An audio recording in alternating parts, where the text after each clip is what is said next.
आपको ये जानकर इत्मीनान और सुकून होगा कि उत्तम नगर में जो काफ़ी दिनों से जब से ये तरुण का मामला हुआ था उसके बाद से लगातार ये पोस्टर लगाए जा रहे थे, रैली करी जा रही थी, नारे लगाए जा रहे थे और सोशल मीडिया में अपील करी जा रही थी कि इस ईद में हम खून की होली खेलेंगे।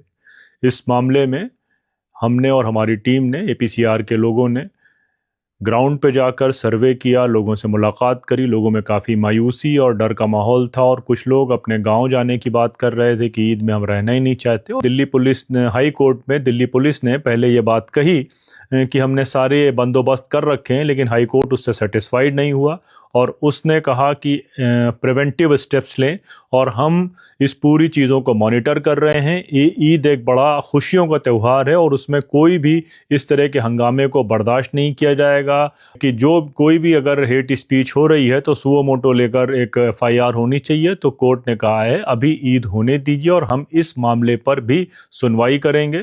फिर हम लोगों ने यह भी बात कही कि ईद के फौरन बाद नवरात्रा खत्म होते ही रामनवमी है, वहां पर इस तरह की भी समस्याएं हो सकती हैं जो हमने इससे पहले देखी हैं। तो कोर्ट ने रामनवमी तक लगातार इस बंदोबस्त को करने का आदेश दिया है। बंदोबस्त से मुराद कोर्ट इसको मॉनिटर करेगा, प्रिवेंटिव एक्शन लिए जाएंगे, सुरक्षा व्यवस्था मजबूत करी जाएगी और रामनवमी तक ये मामला होगा।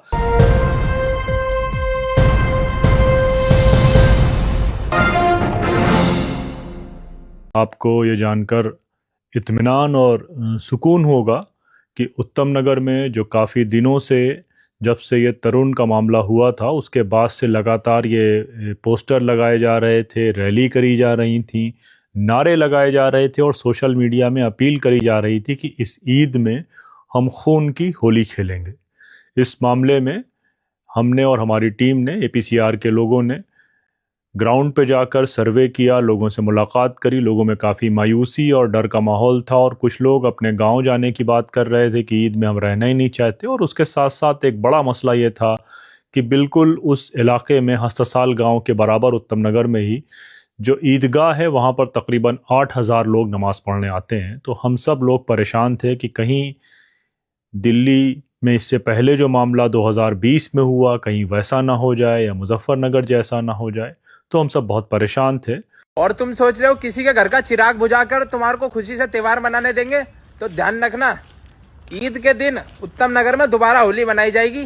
तो हम लोगों ने जब वहाँ पर लोग दौरा किया और उसके बाद हमने एक रिप्रेजेंटेशन इस पूरे मामले को रखते हुए दिल्ली के पुलिस कमिश्नर को भेजा और उनसे ये अपील करी कि वो इंटरवेंशन करें। लेकिन उनकी तरफ से जब कोई इंटरवेंशन नहीं हुआ तो साथ के साथ हमने साइबर सेल में जो ये लगातार ऑनलाइन हेट मटेरियल चल रहा था उसके खिलाफ हमने एक कंप्लेन करी।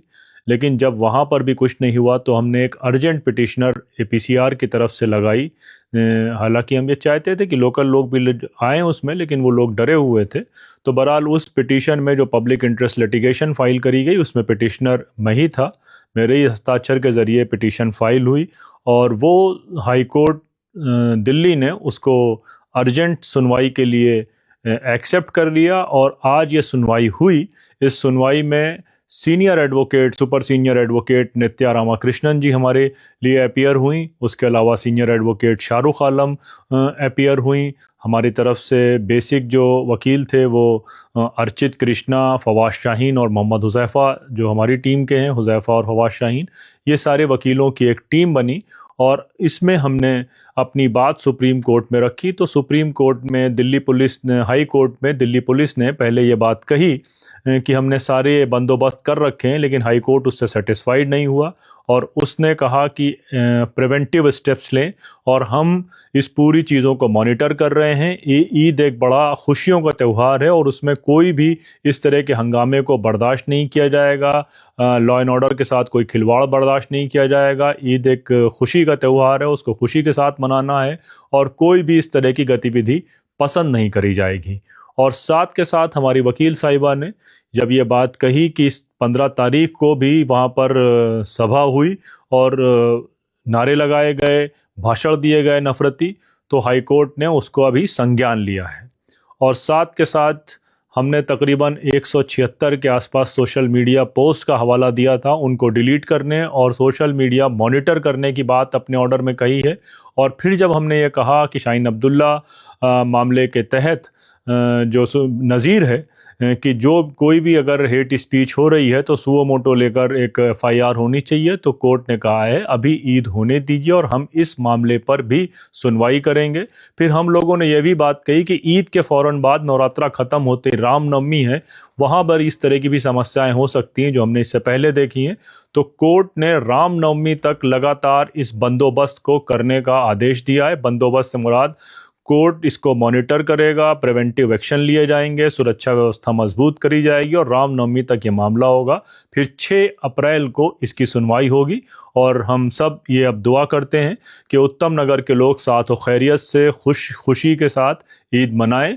और दूसरी उम्मीद ये भी है कि जिस तरह से सख्त ऑर्डर दिल्ली हाई कोर्ट के तरफ से पास हुआ है, पुलिस अपनी जिम्मेदारी को समझते हुए उसका अपना काम करेगी और हम लोग भी इसको मॉनिटर करेंगे, कोर्ट भी इसको मॉनिटर करेगा। और कोर्ट ने हमारी सुनवाई को अर्जेंट हियरिंग में लिया, उसके लिए हम कोर्ट का ही बहुत शुक्र अदा